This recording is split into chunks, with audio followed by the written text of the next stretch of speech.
Ranipur cooperative এলাকা ডিএমপাড়া school সংলগ্ন rail রাস্তার পাশে আমাদের কাছে একটা খবর আয়ে এখানে হাতি পড়ে রয়েছে। তারপর আমরা আইছি, দেখলাম হাতিটা পড়ে রয়েছে, ঠিকই মারা গেছে।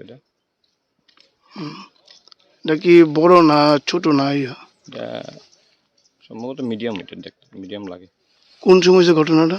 ঘটনাটা তো আমরাও করতে পারি না, হয়তো সম্ভবত রাত্রে হয়েছে, কারণ আমরা সকালে খবর পাই আমরা আইছি, দেখছি। হাতির দলটি কোন দিকে আছে?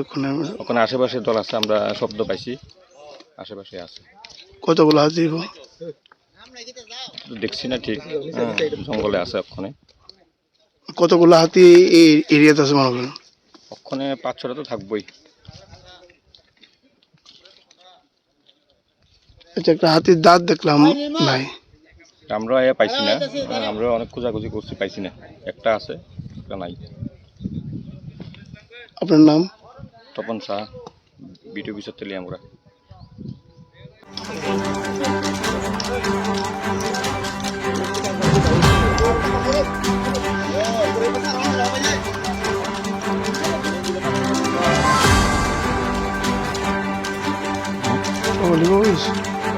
Oh,